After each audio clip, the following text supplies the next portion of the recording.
Alright, ladies and gentlemen, for the last 4 days I've been trying to figure out if I like the Tudor or the Omega. And I made a video, I believe it was yesterday, where I said I preferred the Tudor Pelagos to the Omega Seamaster. I wasn't being honest. I wasn't trying to deceive you, but I was deceiving myself. And what I mean by that is that philosophically speaking, I liked the idea of liking the Tudor Pelagos more than the Seamaster because the Tudor Pelagos is sensible. It's more unified as a whole.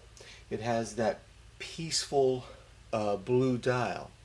It has that, I dare say, bold contrast between the white lume markers and the blue dial. Intellectually, my cortex, my powers of reason wanted to like this one more.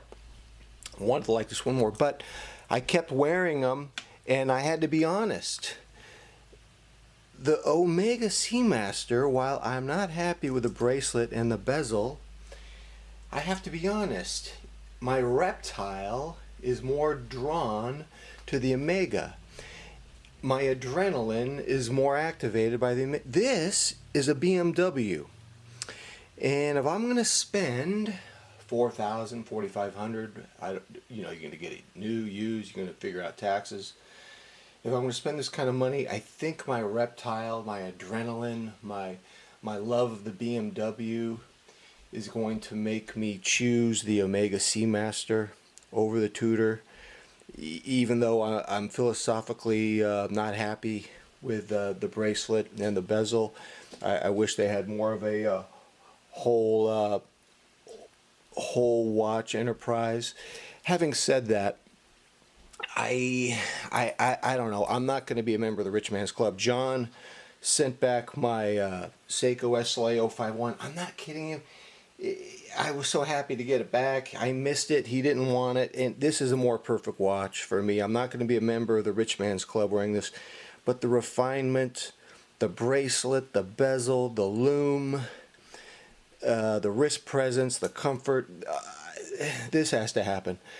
And then if I really want to get my BMW going on, I've got my SLA055. Of course, it doesn't have the name recognition of the Omega Seamaster, but I like this a lot more.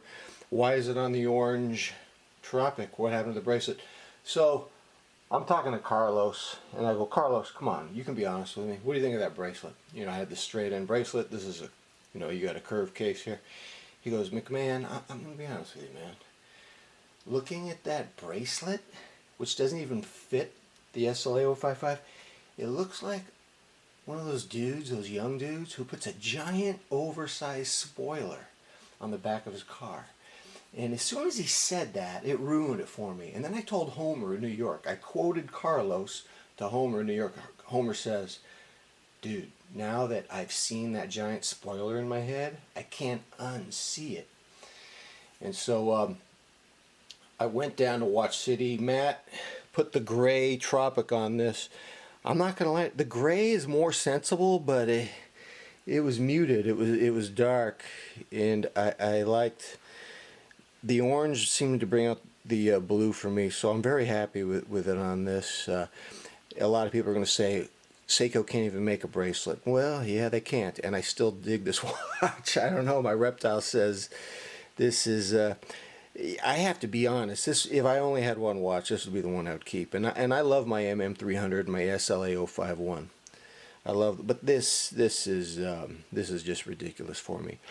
So yesterday I tried to give an honest assessment of the Tudor and the Omega Seamaster, and then I had to be honest with myself because I need to be honest with you.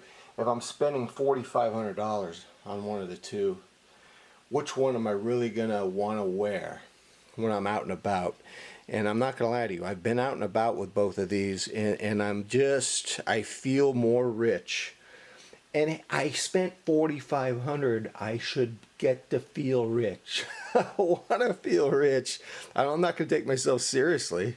I'm not going to be a snob, but I just like the rich feeling of the Omega Seamaster over the Pelagos. So forgive me. I didn't mean to deceive you yesterday. I was deceiving myself. Lord have mercy. Ladies and gentlemen, until next time, I'm out.